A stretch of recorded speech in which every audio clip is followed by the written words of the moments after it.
everybody, and welcome back to another episode of Recruitment Ops. I did it again. Today I'm with Hayley Packham from Heads Resourcing Group, Procurement Heads Resourcing Group.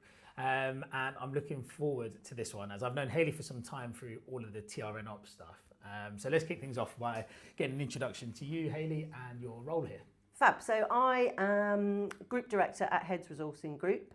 As you can see behind us, we've got three main brands. So Heads Resourcing Group is our trading name. We have three brands: Procurement Heads, which focus on procurement and supply chain; Executive Heads, which focus on executive and C-suite roles; and HR Heads, which focus on HR and talent management. So they're the three brands.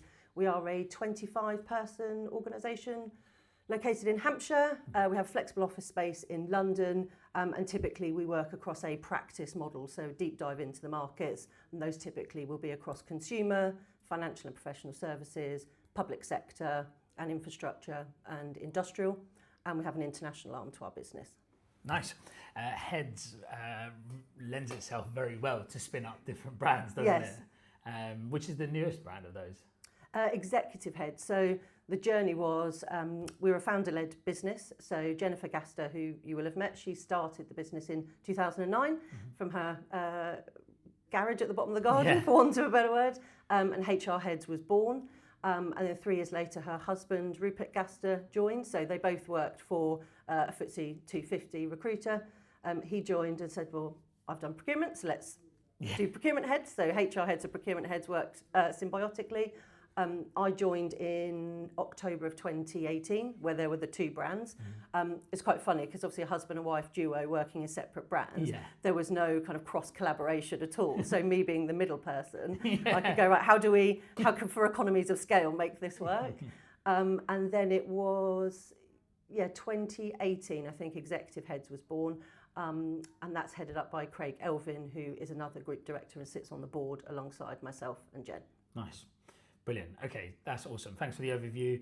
We were just talking beforehand, and I was saying something that sometimes causes controversy, and that's, I believe, the best ops people in recruitment either have done the job or just are super ingrained into it and get it. Let's talk about your journey, because you are one of those folks who started off as a recruiter before moving into the ops world. Can we walk through how you ended up in recruitment, where and how that was, and what brings us to present day? So I'm born in the South Coast, born and raised. So I was born in Portsmouth. I studied languages at Brighton University, French and Spanish with linguistics, with a view that I was going to be some sort of international translator. Although now with AI, that wouldn't have been a good career choice. But that was that was where I was going to focus. Really fortuitously, I graduated, and throughout my graduation, I was working for a small retailer. And the MD there, I worked 4 days a week just to pay my way through uni. And when I graduated, the MD said, we've got a retail manager vacancy open in the Southampton branch. Would you like to head it up? And I thought, well, instant money, instant salary, or chase a dream. So I took the cash and headed up the retail store in Southampton, and did that for a good couple of years. Unfortunately, that company liquidated, but what happened is I was able to set up a new retail company with a different MD at the time and the buyer. And we basically built a new retail brand. We had 5 stores operating across the South Coast. Wow. So that was my first kind of role in ops, if you like, because retail operations is quite vast. Having to set up stores, staff it, stock it, run it operationally every day. So I did that for, probably a good 10 years. And then I randomly got a call one day. I think I'd reached the point where I was like, right, well, what's next? We set up all these stores, they're working well, there wasn't any appetite to set up any more. So I kind of peaked. I didn't know anything about the recruitment industry at the time, how it worked, so I stupidly put my CV into the ether on various job boards and then just got inundated with all these calls, one of whom was from a director at the time of Michael Page. And he said, have you ever thought about recruitment? I said, absolutely not. Had he called you about another role, or was it always about working for them? He was quite cloak and dagger when he called, so very opaque. It was just, do you want to come in and have a chat? My assumption was that they were talking to me about retail recruitment, because clearly that was my background. So I went into the interview having researched retail recruitment and came with all these ideas, and then it quickly transpired they weren't there to talk to me about that at all, and their Southampton team was a finance division. Right. And one thing after another happened, and I handed my notice in and then joined Michael Page in 2011. Do you mind me asking how old you were? I was 28. 28. Yeah, 28, which was quite, I think it was beneficial in a way. It's quite late to join recruitment because I wasn't a rookie grad, but at the same time was quite daunting because I'd had a career behind me, and then I'm having to effectively start again. And all of the training was with a lot of graduates. Yeah. I felt like one of the oldest people in the room. But joined in 2018 as a consultant, and then left 2018 as a senior manager. So yeah, always worked in the Southampton office, in the finance team. And what market did you say you were working for that? Was it finance? Yeah, it was finance across the South Coast. Michael Page were geographical, so you basically had a postcode area, and you could recruit anything finance in those areas. So it was across all industries. Qualified, unqualified? It was qualified finance. Qualified finance. So anything from a newly qualified accountant up to FD. In any industry, as long as you were in your postcode. Yeah. What was your postcode like? Oh, horrendous. Yeah. It was Dorset. So they kind of sold the dream, went, oh yeah, we're really established. I was like, great. And then when I got there, it was like, right, BH and DT, which is Bournemouth and Dorchester. Yeah. Parts of Southampton as you're entering the New Forest, like SO45. Right. But quickly transpired, a couple of people had tried to do that desk before, had only done it for about 7 or 8 months. Right. So, and back then it was literally, here's a list of people, here's a landline. Yeah, off you pop. Just go and try and call a load of people. I was like, okay. Lots of agencies do that though. Like, when I worked the ERP market as a consultant and as a manager, managing a team of rookies, you had the huge players like Nigel Frank and people like that. So they were very postcode. Like you got a patch, and I think they used to go 2 by 2 into each patch. So you had a postcode, and then like ERP, enterprise resource planning software, and then you get like Devon and Cornwall. Yes. Like, there are no enterprise. There's like one enterprise organisation down there, so you're like hoping you get the project for them. So I find that interesting. What do you think about it? Do you think that works in this day and age, giving people patches? I think it depends. I think it can do. You can go inch wide, mile deep, either in a deep-rooted specialism or an area. I don't dispute it. I think where it doesn't work is when you are, if your KPIs and your incentives and everything is linked to the wider organisation, if you're doing this tiny little patch in Dorset and your incentives are exactly the same as somebody that's doing London, you kind of look at all these high flyers that they put out there and you go, well, I can't achieve those numbers because I don't have the same opportunities to go after. So I think it does work, and you can become a real expert, whether it's geographical or vertical. But I think it's how the broader organisation operates within that as to how you feel about doing it, essentially. But the training was amazing, second to none. They send you off for these various boot camps, and that was the absolute grounding that I needed. As daunting as it was, having starting again, but it was really good. So were you on like away days? They sent you away. Hotel somewhere. It was 2 weeks in London. 21-year-olds. Yeah, you were just holed up for 2 weeks. It was really intimidating. Directors in every day. You were just on the phones, listening to your calls. But they throw you in at the deep end. It was excellent. When we used to hire rookies, trainees at Boss, one of the things that we started going fresh grads, and then we were like, might be useful to get someone that's at least done 6 months. Yeah. Because at least then they've worked out whether recruitment's for them, hopefully, and they know how LinkedIn works, right? Yeah. So we used to look at that 6 to 18 month mark. And one of the things that we really enjoyed was interviewing people that came out of Hayes or Michael Page, and we used to always say, God, they just learn, they know the business of recruitment, their fundamentals are so good. Yeah. And actually then you can start focusing down on what's our niche, how we do things. Do you think that still works? Do you think that model still works? Send people away for 2 weeks, download them, have that real throw in at the deep end style onboarding? I think it can do. I think we've kind of lost our way a little bit post-COVID with how much presenteeism one has, and I think there's a lot of expectation that, you're a graduate, you're starting off in your career, but you want all this remote working. Like the best way of learning is around your peers. And I think there's real merit in that. Whether you have to send people away or not is immaterial. But even when we onboard, rookies here, they're in, they're in all the time. They're learning from the most experienced people. And that's invaluable. So I don't think that should ever change. Do you know, even I run my own business, and you think that's enough to get you like super motivated and up for it. I've got twins to feed. Yeah. But some days, if I'm not out of that office and I'm just working from home, even I'm a little bit like, oh, do you know what? I'll just, have another biscuit on the sofa, or it's just like, and I think I'm a pretty motivated and ambitious person. So if you don't know the world of work, I think it's crazy that people want to just be at home and not learn from people. Well, it will just hinder future generations. It will, and I think we're seeing that already. Though, yeah. Like I hang out with some of my cousins and stuff, and like they're in their early 20s and they're already 2 years into a career where they were onboarded remotely. They do everything remotely. One of my cousins works for TCS, the consultancy group, the Indian consultancy group, and he was moaning the other day that he got put on a project. I was like, you understand that your performance review is going to be based around your utilization. So if you are just sitting at home working on internal projects, you're not making them any money. Yeah. And he was like, yeah, I know, but I've got to go to Milton Keynes like twice a week. I was like, it's an hour up the M1 for you. What's the problem with that? He's like, I know, it's long though. It's long though, bruv. I was like, what are you talking about? I do worry though that these soft skills will just be lost in the ether. The more that technology ramps up and takes over, we're just going to have this huge skills gap where the younger generations don't know how to communicate. Yeah. They don't know how to relationship build. They don't know how to influence. They don't know how to negotiate. These are just basic life skills. Yeah. If you're in a human-centric job, you have to know how to interact with people, and I just feel that we're regressing a little bit. Influence is a really good word, isn't it? Like the ability to influence is like how many people that you meet. I feel like we're going to bash young people, but how many young people do you meet that you actually feel could influence you? Whereas I worked with some when I first started in recruitment, there were people a year ahead of me, 2 years ahead of me, and I'm hearing them talk to CTOs of blue chip companies, convincing them to take 5 resources through us and not someone else. And it's like there's something so powerful about watching it. It was quite inspiring actually.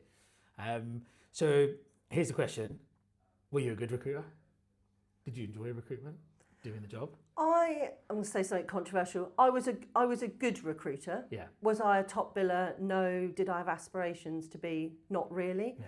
I've always been quite curious about how businesses operate, and I'm actually a better coach and a trainer. Mm-hmm. So I can train someone how to be an excellent recruiter. Yeah. Without the need to do it myself. So I was capable enough, but I quickly wanted to move into a management route. I could see, but I had to cut my teeth, right? Yeah. Because I'd come from a retail operations background where I was running 5 stores to then just being a solo consultant. I wasn't credible until I'd learned how to do that job effectively. So it took me a few years of being humble and going, I've got to get good at this and push through the pain. But after that, I was like, actually, I'm good. I was good for 200 a year, 200k a year every year, but running a team. And then I could train, on board, develop people. Yeah. And my joy came out of seeing how successful they were being. Yeah. So if I had a 500k bill, I'd be like, brilliant. Yeah. I don't need that for myself. My satisfaction always came from training others to be good at the job. Yeah, nice. That's the other persona I think that makes good ops folks in recruitment is the team lead or the divisional manager. Not necessarily it doesn't have to be a billing manager, just someone that actually enjoys seeing other people do well, because operationally you've got to have the recruiter's interest in heart, right? In mind, sorry, when setting things up. So let's talk about from Michael Page then transitioning to, did you join here as a recruiter or as a straight into an ops role? Yeah, so I joined here October 2018. So I had my son in 2015. Mm-hmm. And he was 3 by the time I'd left. And it was quite hard going, because back then you've got to think that flexible working wasn't an option. Even working from home wasn't an option. And I just found it quite tough to sustain what my team needed as well as what my son needed. Yeah. Plus I thought by that point I'd outgrown the system of Michael Page. If I thought about what does my career look like beyond senior management, it would be director level roles, and essentially that's running a larger P&L, a larger remit, but the role doesn't massively change. Mm-hmm. Whereas having worked for a small retailer before, I liked how smaller businesses operated because you can just get involved in so much more. Yeah. So I thought, actually, if I can combine my recruitment knowledge but work for a smaller business that perhaps wants to help scale up, I could be useful in that sense. And it was a previous colleague of mine that had said, oh, there's this local company, you should go and talk to the MD there. So I did, and joined in 2018. And the remit was very much that they'd been established since 2009, so 9 years before I'd come along. Small business, kind of 6-7 person in Winchester, ambitious plans, wanted to grow and scale, but just didn't have the infrastructure internally. They had lots of good recruiters, but hadn't scaled from a centralised perspective. So I joined primarily as a recruiter to free up one of the founders so that he wasn't on a desk. So I took over his market, which again was Hampshire, but it was procurement. So I knew a lot of the clients, so that was quite easy to get up to speed. But then we were always intrinsically linked. So his and my succession planning was mapped out from the get-go. So step one, get him off of a desk. I replaced them myself. And then I started building other desks that we could then bring people into. And once we'd then got to that point, then I could step away from billing. Yeah. But kind of along the way, no, it wasn't mapped out quite literally in terms of you do this, then in year one you do this, and then you will move into ops. I think because I am who I am, I've always just got involved in stuff. Yeah. Like no one's asked me, oh, can you fix that or do that? But I'm just that type of person. Yeah. So I just started pointing out things where we could maybe improve a process, or have we thought about implementing this? And I probably got on my MD's nerves in the early stages because I joined. I was like, don't like the CRM, I don't like this, or can we do this? Yeah. So I think he thought, oh, she's going to shake things up, but in a good way. Yeah.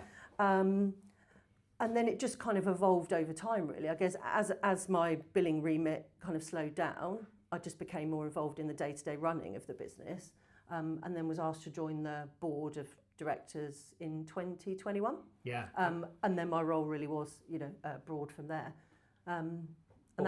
What was that like, getting the call up? Good. Was it all, yeah? Yeah. Feel good? Yeah, really good. Yeah. Yeah, really good, because I just felt like I had so much to give, and I was so invested and still invested in the company that I thought if I can help shape the future direction of travel, then I'm in. Yeah, there was no question. Yeah, amazing. And a lot of folks in ops don't actually know that that's a pathway that you can go down, or might work at an agency where ops is less valued than sales, and that, we know that that's a thing in our industry, or that there's really no opportunity to get to that level. What do you think was the key thing that meant that the founders and the leadership here were like, we need Hayley on our board? I think it was probably the area of the business that they had the least experience in, if I'm honest. Like, they are both phenomenal salespeople, but didn't focus on anything else. And you can get by to a point by having just loads of brilliant salespeople in a room. But if no one's looking under the bonnet going, okay, but how do we scale this? How do we make it fit for purpose for a 20-person operation and so on? That was the skill set that lacked, and that was my interest level. So I was kind of the perfect conduit, I guess, between two phenomenal salespeople and me with my curious brain going, well, we can still do this, but let's map a process, let's enhance some of our systems, let's look at how we can make the boat go faster. So I don't know if you've ever read the book, but that's kind of one of our internal mantras. You've said it before at the TRN Ops Summits. And it's just about those marginal gains, and how do you become more efficient and ultimately then make more money. So I was always looking at it from that lens rather than I need to get the deal. It was how do we make more deals? How can we make everyone successful? So that was the link, really. And then I think, Yagida, obviously, you've met her. I mean, we created a role for her 2 years ago, and she primarily joined as our interim contracts and compliance executive. So our interim day book was growing, but we didn't have the infrastructure behind it. Brought her in, she completely remapped everything, all the processes, timesheets, contracts. She is their dedicated resource. But again, she's got a really curious mind, growth mindset, wanted to do more. And I was kind of always eyeing her up to go, we can get her more central into our business. And then we promoted her 6 months ago to senior operations executive. So now alongside me, we've got another pair of hands working right across the business as opposed to in a siloed area. Yeah, nice. And are you two the main drivers behind some of the projects? And earlier on you talked about prepping for interview at Microage. You've prepped today. Yes, I have. With all your notes, which again is a sign of the type of person you are, actually. So is it you and Yags who are focusing on all things project related and responsible for delivering them? Yeah, pretty much. We've got, so our central services really, we have Jordan, who's our finance manager. So she takes care of all of that. We've got Becky in marketing, and then Yagada and I in ops. So if it doesn't fall into a sales, marketing or finance bucket, it essentially sits in our world, which is a blessing and a curse. I think there's this misnomer that if you're in ops, you can just do everything.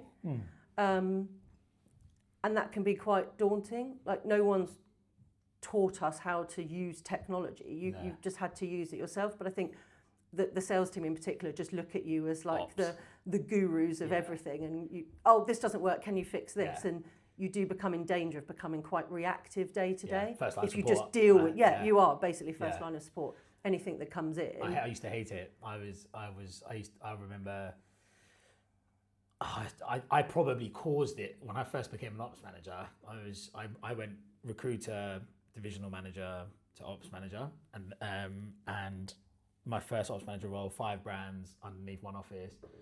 And it used to annoy me seeing recruiters not getting on with stuff or fixing things or doing things. And I think I made myself too available. Yeah. And actually, in hindsight, I learned a lot from it actually, because rather than break fixing, I would always just whip up Loom videos. So as soon as anyone would send me an email, this doesn't work, I would just go through my folder, just go, here's one I prepared earlier and stuff like that. But make myself too available, you become first line support. Definitely. And to your point around ops people, everyone thinking ops people just do a bit of everything with your super wizards. If you ever look at adverts for ops people in recruitment, it is crazy what people expect to be able to cover. I'm a big believer in wearing multiple hats. Not every hat though. Yeah. Right? You can't wear every hat.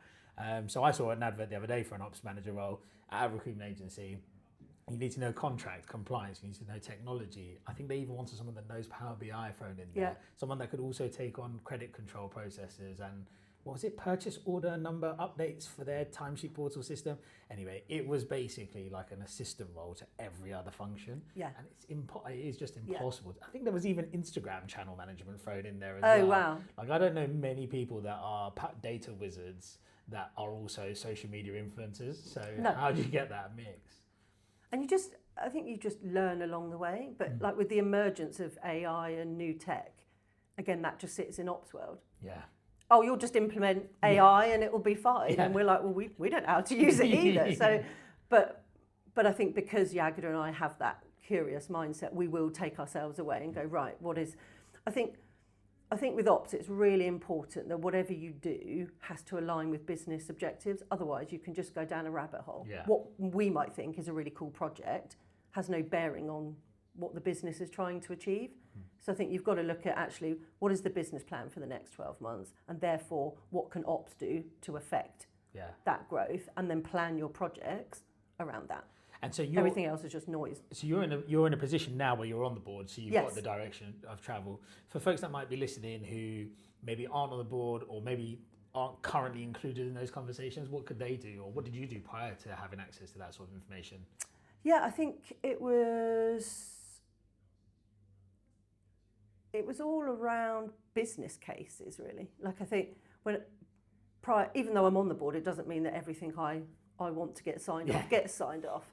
So I think the business has always been really transparent in terms of what it's trying to achieve. So I think any employment engagement survey we've had, we always get 100% on, we know what the direction of travel is. So even as an employee, I always knew where the business was going. Yeah. So whilst I wasn't tasked with implementing something that would help affect that, I knew. So I would just go away with ideas and go, okay, well, if we're trying to do this, how about we do X, Y, and Z, which will help us get there? Okay, nice. So I think it's just be curious, ask as many questions as possible, and just get involved. Like, don't wait to be asked. If you've naturally got that mindset and you're a solution-oriented individual, come up with something. Yeah. Doesn't mean everything you come up with will get passed. Yeah. But people want innovative thinkers. Yeah, 100%. If you're on a board of directors, you're going, actually, that person gets it. Yeah. They're constantly challenging upwards. They're constantly coming up with ideas. That's how you shape roles around people. Yeah, I love that one. I like ideas people. Yeah. I like ideas people, especially people that don't get, there's no emotion attached to it as well. Yeah. Like, I know I've worked with, I had an ops person work for me once who as part of her development plan was, right, we want to be more curious. Like she wanted to get promoted, she wanted to earn more money, and my point to her is you're very BAU. You know, you're happy to come in, man a process, hold a process, see it through, but there's no like improvement thought process. There's a project going on. I've got a couple of ideas for that. Can I get involved? And I think she took it a bit too literally, where she was like, then came in like the next week with like 20 different ideas, and then was quite angry that we didn't sign them all off in one go. And so actually, it taught me to actually encourage that thoughtfulness, encourage the ideas in the right way, in the right format. So anyone that can come up with ideas and solutionize is just such a valuable asset. Like understanding, being able to see problems and think about solutions and how to solve them is just, I think that's got to be the key thing for ops people. Definitely. Should we talk about some of these projects then? Yeah. You've written them down, so there must have been quite a few. Was that a nice exercise to go through, by the way? It was actually, because when you think back, you're like, God, we have done a lot. Yeah. Like in the short time. I mean, I've been here 7 years. I kind of wrote them in order because it had quite a nice story to it. And like you say, ops can be anything. Yeah. So when you look at these projects, they're not all tech-based. You know, we moved offices within the first year that I was here. That's a big project. Yeah, right? Huge. Office move. What year was that as well? So we moved office, it was almost a year after I joined, so October 2019. Just before. Oh, honestly. We moved to this beautiful office in Ocean Village, overlooking the water. It was amazing. Everyone was so excited. 4 months later, COVID hit. Yeah. And we never saw that office again, and it was gut-wrenching, like absolutely gut-wrenching. So we're like, we've made it, we've scaled, we've moved office, milestone ticked, COVID happened. Then that was another project, because it was like, how do you mobilise your teams now? We had to furlough some people, but some people were still operational. So I'm sat there thinking, well, okay, now we've got a load of remote workers. And back then... Were you guys all like thin clients or like desktop machines back then, or were you laptops? No, we had laptops. We had laptops and PCs and mobile phones. But even back then, which seems ridiculous because it's only 6 years ago, Teams and Zoom wasn't a thing. No. So we have a full Microsoft Office suite, but we've never used Teams. No. And then quite quickly, we then had to learn, what is this? How do we use it? How do we then mobilise the teams to be able to work remotely? We didn't know how long it would last, when we would see each other again. And that was a big deal, and someone had to take ownership of it. And so I just drafted this plan. We called it Project Corona. Just had a Corona beer can on a beer bottle. Yeah, I called it Project Corona. Big bottle of Corona on the front, and then I just mapped out how I saw it working. Yeah. Again, no one asked for that, but equally I was thinking, well, I'd kind of want to know that someone's got an idea of how we're going to navigate this pandemic. How we're going to navigate this, despite me going, I don't know either, guys, but look, this seems to be a sensible solution. Yeah. You know, how often we communicate, our touch points, how do we keep engaged as a business? You know, that was a big deal. And it lasted longer than any of us imagined it would. Exactly. And that comms piece was probably the bit that most people got completely wrong. Yeah. We talked about it on Cozy not long ago. There was agencies that asked everyone to join 9-hour Zoom meetings so that they could see that everyone was working. I mean, that was just horrendous. I mean, even I was managing a team at the time, and I even think some of my behaviours were a bit weird. Like I was a bit over the top with all the check-ins I was doing, but at the same time, I was like, I was a non-billing head. And we just got into a pandemic, and my sole job was to make sure that this delivery function delivered X amount of revenue. And all of a sudden, I was like, this would be a really rubbish time to lose your job or like to get furloughed, because furlough only covered up to X amount, right? Exactly. And so I just remember, and I think my behaviour changed because of the pressures of the pandemic. Yeah. Because I'm never like that. I'm quite a chilled person. Yeah. I turned into this horrible person, and agencies really did get that wrong. So Project Corona, the Corona Ball was good though. Great touch. That was good. And then I think the biggest one was it was kind of still in between. So 2021, we changed CRM. Now, I don't know whether that was, in hindsight, the right time to have done it. We probably should have waited till we were all back together. From what system to what system? Oh, so we had, I don't know if do you remember Bond Adapt? Bond Adapt, yeah. Bullhorn actually acquired it, but Bond Adapt, I think it was what Rupert and Jen used to use at their previous company. I hated it from the jump. I was like, I don't like this system at all. The UI was terrible. It took about half an hour to just change a candidate's profile. Rupert knew I waxed lyrical about it, and he was like, we will change it at some point. And then I think we'd got to the point where we're like, right, okay, you go away and look at it. Mm-hmm. Having never implemented a CRM before, I was totally naive to just how complex that was going to be. How many seats was it at the time? It was probably about 15. Yeah. So it wasn't huge, but it was still the biggest project I've ever undertaken. It's big enough. Naively. Mm-hmm. What we got right, I think, was we put a scorecard in place. So we demoed, and it was the board as well, and Rupert was on the board at the time. So the four of us, we demoed probably about 4 different systems. We had a scorecard, so we knew what we wanted to get out of it. We're all recruiters, so that was fine. So top level, I thought we got correct. And then we chose job adder, and we said, right, this one is the best for our needs. What followed thereafter was just an unmitigated disaster, because you're putting taxonomy together you're parsing all of your data from one CRM to another. You're putting taxonomy together of what you think the coding should be. Yeah. You're walking it through practically as much as you can do. But the hardest bit for me was us as recruiters dealing with IT teams at the other end who are talking very technical language. So we're talking recruiter language, they're talking IT language. Yeah. We think we're meeting somewhere in the middle and we get it. Then we go live.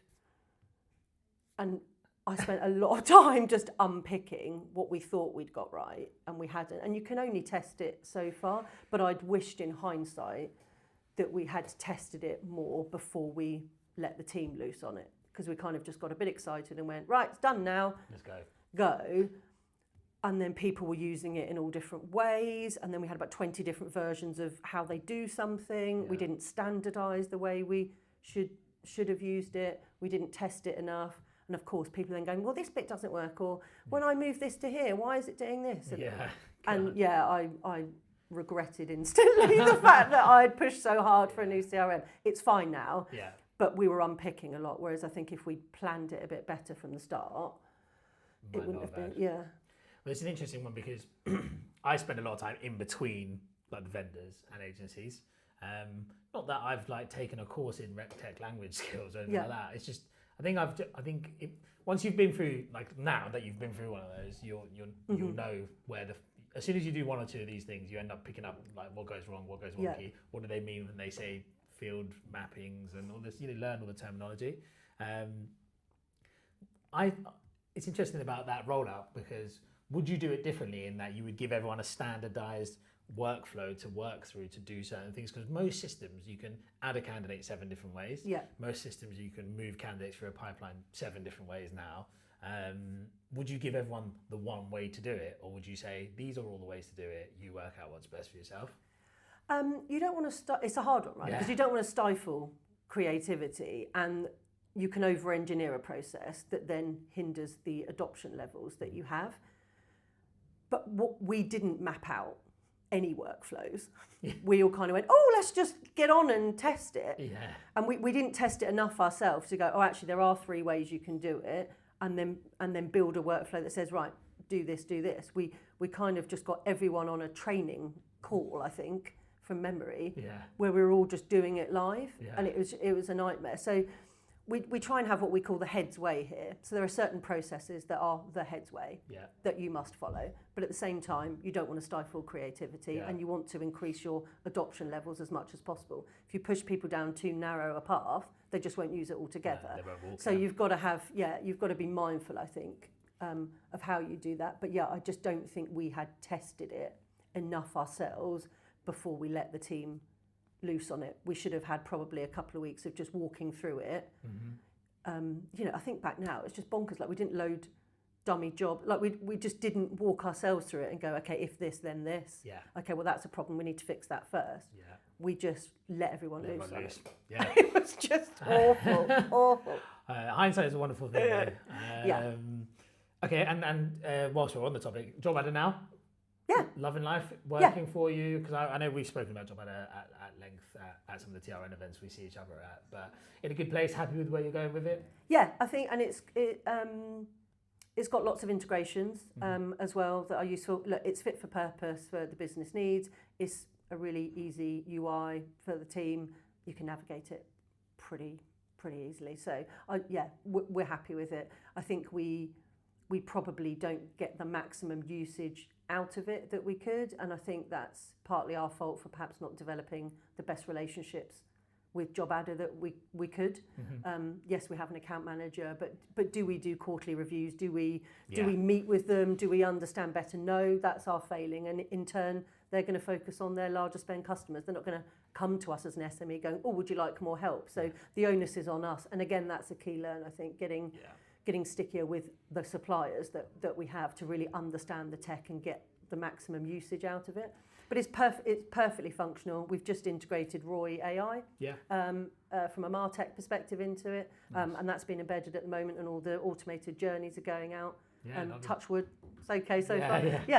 Yeah, I like Roy AI. I think I like when, if a CRM doesn't have it natively built in, I like when they've got one partner that they use for all their automation stuff, because you just know it's going to work nicely in your environment.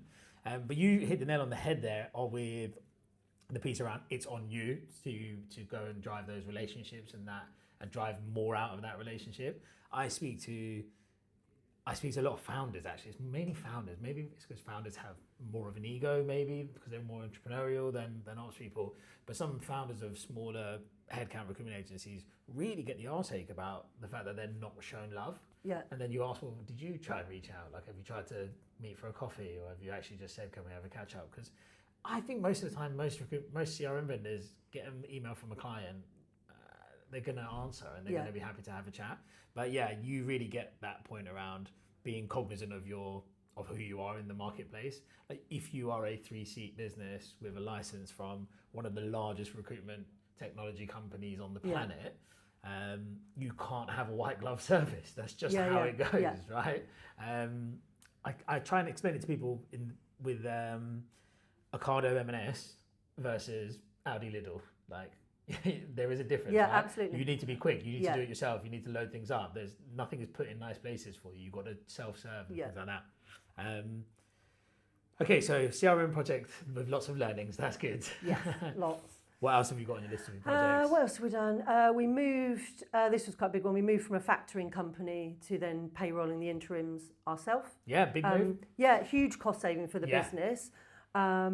Obviously a bit scary to think, oh, we've got to payroll all these interims ourselves. But it worked seamlessly.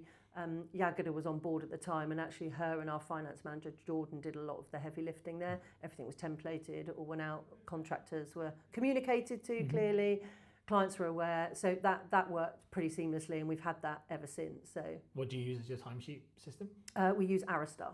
Oh yeah. Yeah, so we were with Sonovate, and then we moved away from Sonovate, payroll them ourselves, but just use Aristar's portal. Again, great company. Yeah, I know, really flexible. Yeah. Yeah, Paul Glynn is randomly in a very small club that I'm in. We are both twin dads, and we are both Queen's Park Rangers fans. Oh wow! That is actually how we team of two then. yeah.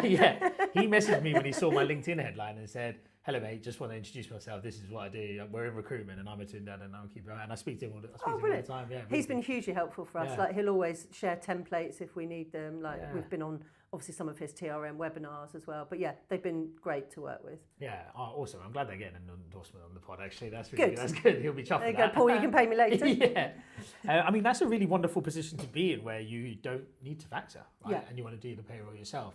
Was that always the idea? Was there a lot of planning that went into that in advance? And was it mainly driven by not wanting to pay the extortionate factoring costs that exist out there? Yeah, I mean, that was a huge cost saving. You know, a lot of the decisions we make it's got to be right for the business, but that was a cost driven exercise that said, look, we're in a position now where we can do this ourselves. As scary as it felt to move away and take all the risk, at the same time we knew we were capable of doing it, and then it was just a case of mobilising the project. But it worked well.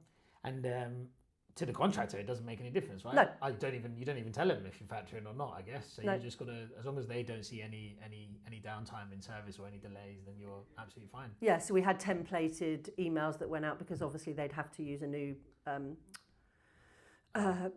timesheet portal, for their timesheet submission. So we had to. There were comms, but there was a whole comms plan that was mapped out. Templates were created on Job Adder. Yeah. It all went out seamlessly.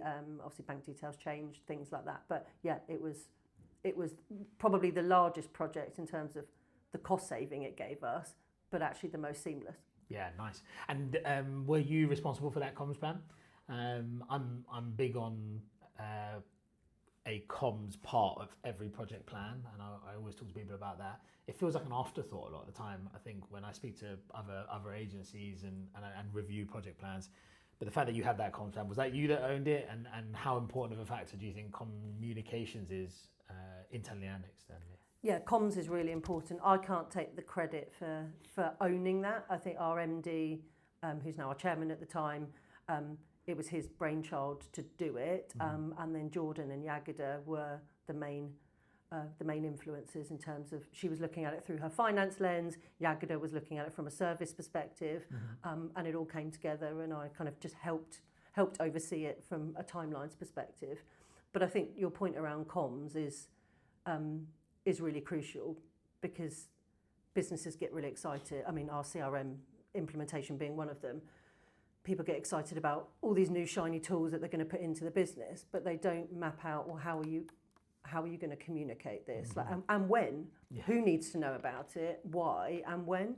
And I've been this year. I've said that we need to kind of work on that RACI model. Like, yeah, it's common, particularly with procurement folk. They deal with RACI diagrams all the time, but having that accountability, who's responsible for it, who's accountable for it, who needs to be consulted, who needs to be informed. I think if every project has the RACI model attached to it, then you can't really go far wrong. Yeah, then you just got to throw your timeline in there. Exactly, yeah. Nice. That is a big project. I'm sure lots of agencies aspire to get there one day. And hopefully, if January is anything to go by, we're looking at a bit of a better start to the year than we had last year, and hopefully people can get there. Any other notable projects that you've been on? Look, we've implemented One Up. That wasn't a huge project. That was quite easy, really, to be honest. Play, right? Yeah, plugged into Job Addict. It was really seamless. The team were great. Yeah. So that hasn't been huge. We outsourced some of our executive heads resourcing to South Africa. Oh, nice.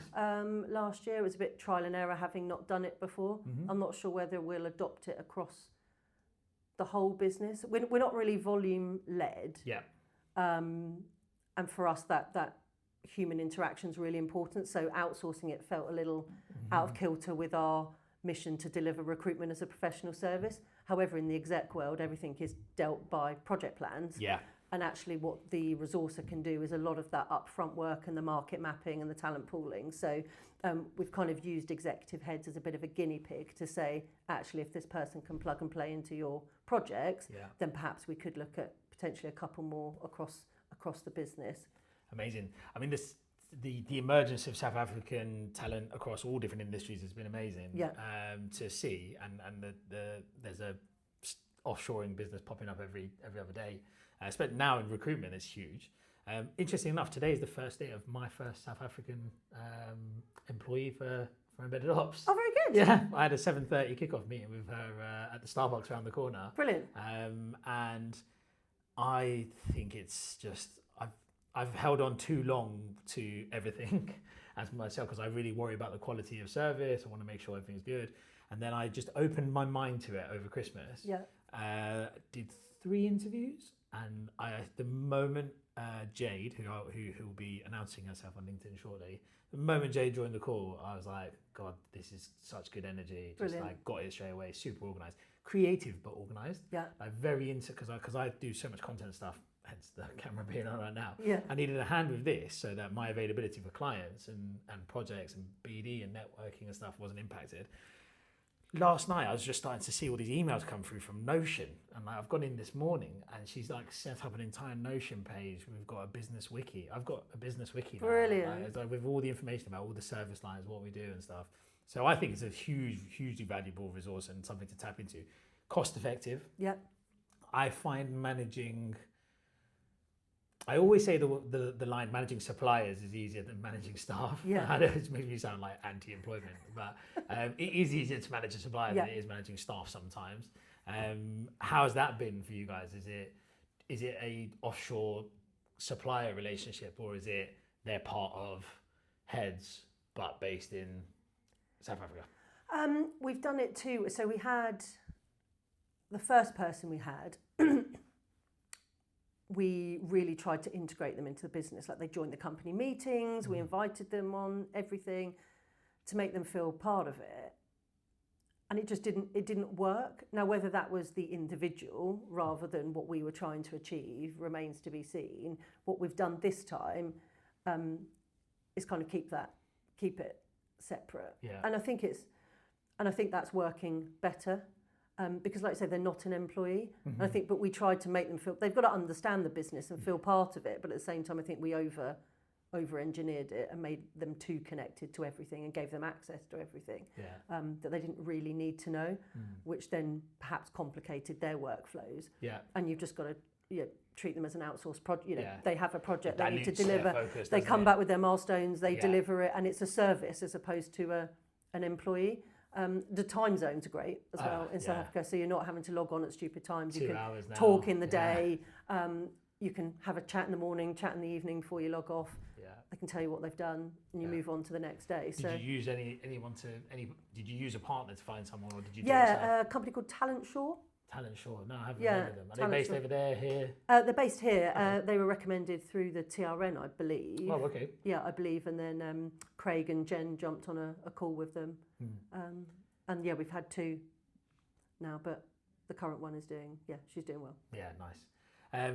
Whilst we're on the subject of TRN, you guys squeeze some value out of your TRN membership. I feel like you guys are one of the agencies, probably like Tile Hill, but the other folks I spent some time with, who really, really maximise what they get out of there. Yeah. Is that really intentional, or is that because you're curious and that's why it just lends itself nicely to your curiosity about being better?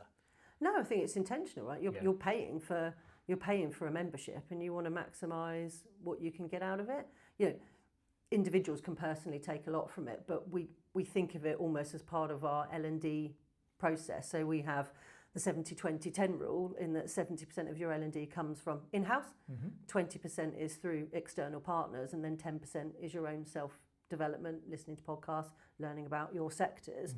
And so the TRM features massively in that 20%, not only from just logging onto the platform, making use of all the resources and the webinars, but then being introduced to partners, trainers, people that can come in and just be a different voice to your business. I really think it's a fantastic community. Yeah. If you're in that kind of startup to about probably 50 heads, I think if you get to 50 heads and beyond, you've probably outgrown what the TRN can offer you. But I think if you're anywhere between 0 and 50 heads, it's phenomenal. It's great, yeah. You just build so many relationships as well. Yeah, I mean, we met through it, and I through TRN, I've met some amazing ops people, and everyone's willing to connect to one another and willing to share. Like, I mean, you've agreed to come on this and share some of your stories and stuff, and I know that you actively participate when we have ops events for TRN. It is nice that everyone puts their hands up and talks and shares, and I love hanging out with the TRN mob. I mean, it's the only network I hang around with now, and we've got the huddle tomorrow, which is going to be super fun. I just feel it's I feel like they attract the right kind of ambition, like the right kind of intelligence and ambition, because people can be curious and ambitious, and sometimes that translates into being a bit of a dick. Yeah. Whereas I'd say, at TRN, everyone I've met has been wholesomely nice. I'd have a pint with them, and they've been no egos. No egos whatsoever. That's a simpler way of putting it than I did. Okay, you mentioned the One Up project there, actually. What was your business case for signing that off? And I'm not sure how far into it you are, but do you think you're realising the benefits or return on investment that you thought you were going to get? Yeah, it's an interesting one. We were talking about it the other day. So it was twofold. We've kind of done half of what I wanted to do, and not the other half. So when I first demoed it, I selfishly looked at it from a MI reporting perspective, because what we don't have at the moment is the ability to pull sales reports, your top customers by spend. We could probably get it through Xero, but our Xero doesn't integrate to Job Adder. Right. So Xero's got quite limited reports. But from a sales reporting and MI perspective, we don't have anything in the business that I can use. And I was doing everything off of spreadsheets or trying to run really rudimentary reports on Job Adder. Like, no offence to Job Adder, but the basic reporting's not amazing. So when I first looked at One Up, I selfishly looked at it for me and thought, this is going to save me a lot of time. And I think when I originally presented the business case that fell on its arse about 3 years, because I asked for it about 3 years ago. Right. And my key learn was I didn't present the business case in the right way because I came at it, I think, from more a selfish lens about how it would save me time and effort. What I should have done is looked at what the ROI would be for the business. Yeah. Does it make us money? Does it save us money? Does it save us time? Does it increase productivity? And what I should have done is link it to our business plan. And a lot of that was around increasing our high-performing sales culture. We've got a great culture here, but it was more turning the dial up on our sales culture. Now, OneUp gives you the ability to do that. It's very visible. It's really competitive. You can gamify what you do. And I thought, actually, this is a tool that can really help solidify that within the team. I just didn't present it that way 3 years ago. Fast forward, and then we've had it now for almost a year. I presented the business case in the right way, and we got it into the business. There's a TV that we have up in the main office, so that shows everyone's stats. Individual managers have access to it. We do like a monthly lunch club through it, so it's like a points incentive. It's a leaderboard. Like a leaderboard, so many points to qualify, and then whoever qualifies gets to go on lunch club. So. And that's definitely helped because you can see the camaraderie in the team as someone books a meeting and they jump ahead of someone else in the point score. So how do I measure its effectiveness? Well, you can only go on, has our GP per head improved as a consequence of having it in the last year? Now, that could be the market might be slightly better than it was last year. And has our overall activity and ratios improved? The answer is yes. So when we look at our business ratios, they are far better than they were a year ago. Everyone's activity has improved. We're making more money. So whilst I can't definitively say connect it, I can say it has made a difference to the business. But again, we've implemented something. We've done the training. We've learned how to use it. It's now getting that adoption into your management team that consistently then drive that performance forward. Because I feel like sometimes it just stops. The top layer goes, right, here's your tool. And then unless it's adopted consistently and your management team are also driving that, you won't get the maximum benefit out of the platform. Because I don't manage all these people and sit with them all individually. Your management team therefore have to be able to pick up the mantle and see the benefit of it and work with their teams to utilise it in the most effective way. Yeah, I agree. Did you have a culture, or were you measuring things like ratios, etc., prior to OneUp?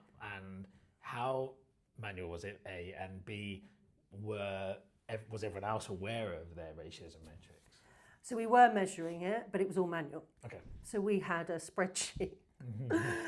A team spreadsheet of ratios, but you had to manually calculate that based on the job adder reports that you had. So I had to export to Excel, then work out the ratios, then spin them back to the managers and go, this is yours and your team's ratio, then do a group-wide, company ratio for the purposes of board meetings. But it was all manual and it took so long. And so partly what wasn't happening is that we weren't affecting change, because if I'm frustrated of how long it's taking, I can be damn sure my managers are probably not even looking at it and thinking, I can't be asked to work this out either. And therefore, there's no emphasis on it. But a tool like OneUp is an instant click of a button. You've got a RAG system. You know exactly where your team are against target. You know exactly what their ratios are. So the job of the manager is to humanise the platform and make the data meaningful. If you're having to work out the data yourself, you lose the room. They've got to be able to contextualize it and go, right, this is what this is telling us, this is how we read it, but more importantly, this is what we do to make it better. I love the red, amber, green on OneUp. I always talk to clients of mine who use OneUp as, or when you first roll it out at least, you just got to get everyone thinking of palm trees and beaches. Because then it's yellow and green.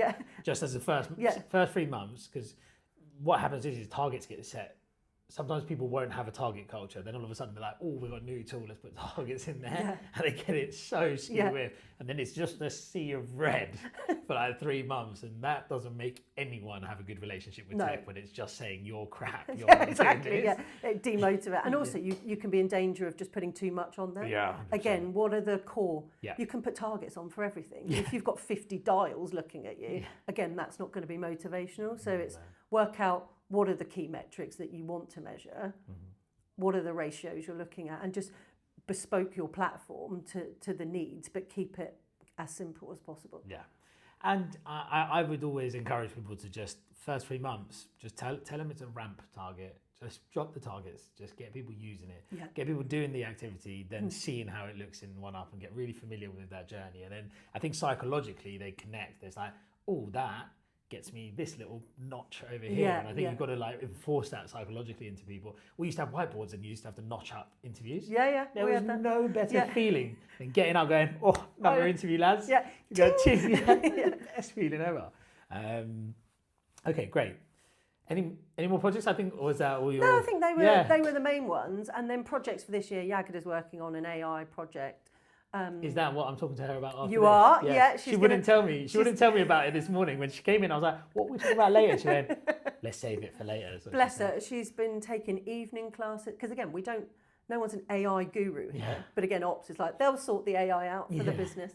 But to be fair to her, she's done evening classes. She's learned how to use it. She's built agents. So we're just going to start somewhere and say, right, get everyone adopted in a certain area. And then it can grow arms and legs from there. So that's kind of one of the key projects this year. But for us, what we've said is actually we've implemented quite a lot of tech now. What we'd really like to do is just do a bit of a tech audit in the business, make sure we're using it effectively, make sure we've got really good relationships with our suppliers, and use this year to almost consolidate but maximise the platforms we've got. We don't need to buy anything new. We've got tech for areas of the business, whether it's MI and reporting, whether it's MarTech, whether it's the CRM. We've got enough tech. It's now about the adoption and the usage of it and just streamlining a little bit what we do. Nice. And actually that's quite a therapeutic exercise. Yes. I've got to say, actually, because actually you end up looking back over, like what we've done today, you look back over projects, you look back over like the original business cases. I did one back in the last year, and the original business case for Power BI was to make better decisions, and then the agency, who are a tech recruitment agency, one of the managers got hold of it, and then because they weren't allowed to have OneUp or Bullhorn Analytics, they basically got their IT support people were the people that did the Power BI dashboards for them. And this manager managed to convince them to just build a load of like performance dashboards, like basically replicating OneUp in Power BI. But the whole business case for Power BI and the spend on it was so that they had management information to do some board level and divisional management level strategy days, plans, what do we need to improve, like let's look at these metrics so that we can work out where we spend our money. And it basically became a really expensive OneUp. This is what it became. And so actually when I went back through, because I said, actually, you've set it up really nicely. Like it's replicated OneUp essentially. Like you have replicated OneUp. This is great. You can see all the ratios. You can filter by teams. And then I could just see the founder wasn't very happy in the corner. And I was like, well, you don't look that happy. He was like, well, here's our business case for why we spent this money with the IT support company. You tell me if I should be happy or not. I was like, well, I probably wouldn't be that happy either, actually. So yeah, it's a really good exercise because then you look back through the original business case, and actually what I really enjoy when you do that is if it's been a year or longer, you look at where the business is now, where it was before, actually what's the direction of travel. Reviewing all that stuff's good fun. Yeah, totally. Need a scoring matrix, don't you? Yes. You need a scoring matrix for like adoption, performance against business case. I like to have one in there about hearts and minds. Like, what's everyone's relationship like with that bit of tech? That's good. That's really, because then actually you know if it needs a bit of PR. And sometimes tech works, it just needs a bit of internal PR around it. Like OneUp, I've done so many PR firefighting for OneUp where people have rolled it out and it's just gone red. And everyone's like, no, I'm not logging in. I don't want to look. I don't want to look. Yeah, nice. Last thing, I guess I've been asking everyone, last 2 bits, I've been asking everyone about AI. You've mentioned it there, that you guys have an idea, or you've got a very small scope of what you want to do with it. Where do you see that fitting into our industry? I don't want to just be another guy that's asking about AI, but it is such an interesting talking point. You can't get away from it. Yeah. You can't get away from it. Look. And I want the ops perspective, because all the recruiters and advisors got one perspective. But where does it fit in the ops world? Well, I don't know if I'm old school, but I do feel like everything is coming full circle. I think we've just got obsessed with AI and technology the last couple of years, that everyone has just spent all this money not really knowing how to use it. Automations have been terrible. They've not used AI in the correct way, and everyone's gone down this rabbit hole. And then what we've lost is the human-centric element of what it is to do this job. And our mission as a business is to deliver recruitment as a professional service. That requires always human overlay. Yeah. You know, for me, whether it's 5 years' time, 10 years' time, AI, automations, whatever, tech should just play a role in our industry as freeing recruiters up to spend more time with human beings. Quite simply. I don't think it needs to do anything else. Yeah. So yes, it might do some of the heavy lifting for you, absolutely. But when we talked about soft skills earlier on in our discussion, the best recruiters know how to influence. Yeah. They know how to build relationships. They're dealing with people for a living. Yeah. AI is never going to take that away from you. All the nuances that you get from human interactions, a computer simply can't filter through. So I just think we need to cut out some of the admin burden, absolutely. But it should never replace the essence of what it is to be a recruiter, and that's dealing with human beings. Yeah. I think if by 2030, if I look 5 years' time, I kind of wrote a few things down. I think, the repetitive admin side will be gone, for sure. Yeah.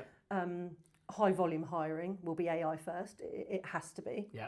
I understand that. They're doing that now already. Yeah. The Dutch Postal Service, I think, used AI to run an entire campaign to onboard a load of drivers, and from the advert going out through to them starting on their first day was all AI, all tech that did it. There was not one bit of human intervention whatsoever. And it makes sense in that sort of market, high volume recruitment. Do you have a driving license? There's a place for it. It's black and white, right? Exactly. Yeah. So I think that's fine. Will we place MDs in the same way? Absolutely not. I think it'd be slightly bizarre.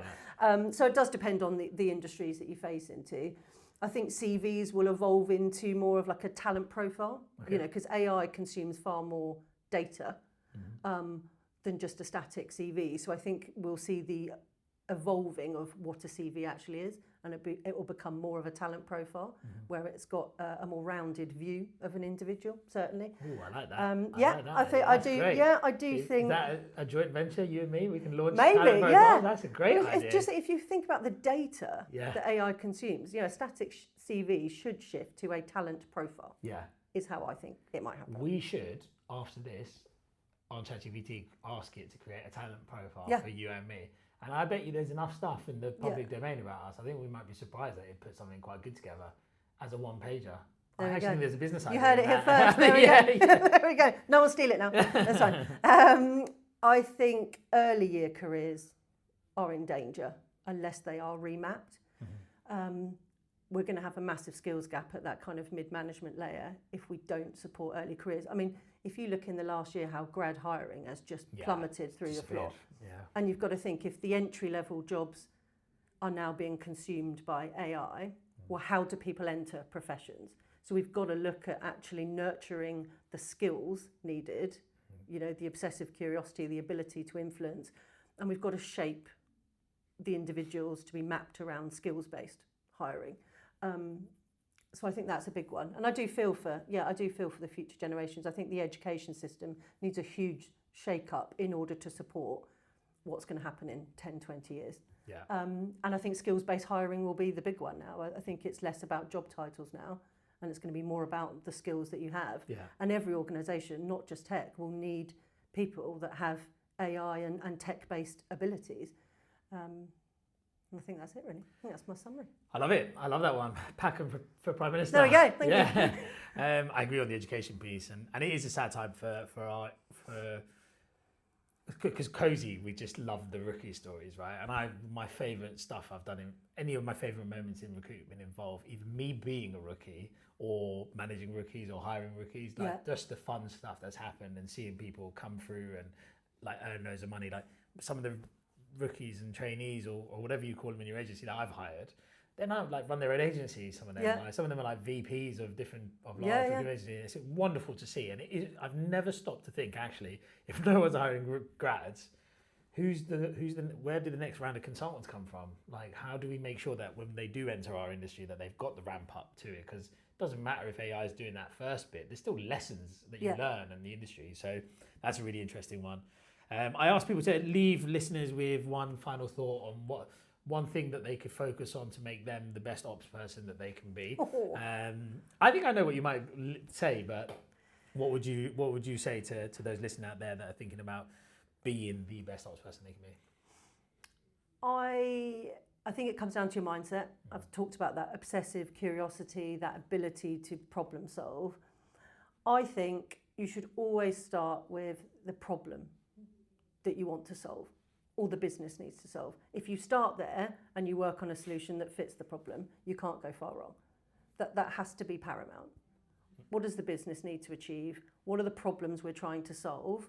That's where ops come in and go, and then they map out a project to be fit for purpose.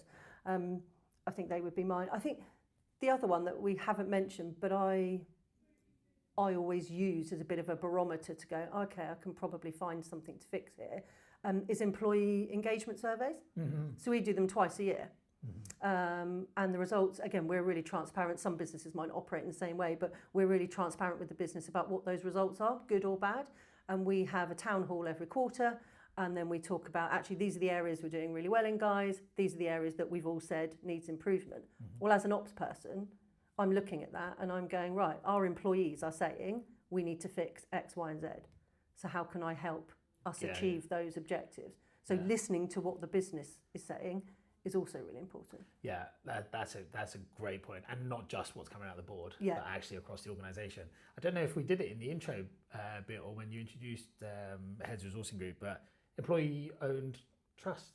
Yes. Yeah. So does that feed into it? Do you think that's what drives some of that transparency and also, I guess, everyone's willingness to provide feedback as well? Because if you work at a 300-person recruitment firm and you're a senior consultant on one desk somewhere, you might not be that forthcoming with your ideas and thoughts on it because A, you think it's not going to make a difference, or B, you just can't be bothered. But do you think that that's becoming an EOT has helped in that, or were you guys always like that culturally? No, we've definitely got better over the years at being transparent. I think we've been in EOT for a year now, so we're kind of just coming up to the end of year one of what that looks like. And again, none of us have been in this environment before to understand how it would work. So probably year one is that transition phase of explaining this is what's happened, this is what it could mean for you. And then I think year two onwards is kind of painting that story and that timeline for people, because ultimately how we've positioned it with everybody is, we were a founder-led business, so husband and wife, and that's how it's always been. They have always wanted, legacy is a really big word for the founders. They wanted a legacy that they could leave. You could look at different ways to sell your business, but actually it doesn't leave that legacy. No. This means that actually the business still retains the essence of why it's brilliant, and you're putting it into the hand of your employees, which is amazing. And the way we've described it to the business, I guess the analogy is we're paying off a mortgage at the moment. So we're renting and we're paying off a mortgage, and then once that's paid off, the house is ours. Yeah, that's essentially what we're saying to the employees. So yes, of course, analogy. There is a repayment schedule for the next however many years. Yeah. Once that is completely paid off, the house is ours, guys, and profits get to be distributed. It doesn't mean that we can't distribute profit in the meantime, but you've got to obviously pay your debtors first, and then after that it's actually what investment do we want in the business, and actually what's left to be able to distribute. So if everybody is on the right mindset, whether you think, I might not be here in 5 years' time, it's largely irrelevant. It doesn't matter whether you're a consultant, whether you're a director. The impact that you have now, you can see a material benefit in, because the more revenue we generate and the more profitability we have, the more we can do and directly put it back into your pockets. once the bills have been paid. Yeah. And I think everyone gets that now. I think at the start it was like, what does it mean for Yeah, us? yeah. Nothing's materially changed. Yeah, it's still the same. We come in the next day, it's still the same. And the business still has to be run. Yeah. Like, it's not like the loonies running the asylum, but everyone's not just now running the business. Yeah. We have a board of directors. One of the founders is still the chairman, and the other founder sits on the board of directors. So the business still has to be run efficiently and operationally, but we're held to account by a trust every year that looks at that and says, are the decisions you are making in the best interest for the employees? Yeah. And actually having a forum and a say where people can affect that change is really important. Yeah. It's great. I mean, they just weren't a thing when I was started working in recruitment, but if I was looking back at myself when I kind of worked out recruitment was the career I wanted and I was principal/team lead, seeing EOT under a company's description would probably pique my interest actually, because I mean I've done 15 years in it. I'd rather have done it somewhere where I had some skin in the game, Exactly. So, do you find that it's been a bit of a draw for you? It's been a what, sorry? A bit of a draw for you, as in people Attraction, like it, yeah. Yeah, I mean, we haven't recruited loads in the last year, but we've certainly used it as part of our collateral. And I think actually when you are meeting potential recruitment consultants and you tell them about it, instantly, you do get that sense of ownership. You're working for something, but that you can benefit from. And I think if you're ambitious, and you want to be on a board one day, you've got a pathway. It's not founder led anymore, and therefore the infrastructure we create is dependent on the individuals that we hire. Yeah, exactly. And that's a really nice position to be in. We're shaping our own destinies now. Makes you different as well. Yeah. So different. I think Yagada's trying to come in the room because we've got 10:30. She's very precise sometimes. Super on time. But yeah, thank you very much for having me and hosting me here today. Thanks for asking me. It's been brilliant. Honestly, that was so good. I think there's going to be so many good takeaways from that. So wicked. All right, we'll finish. Thanks so much. No worries.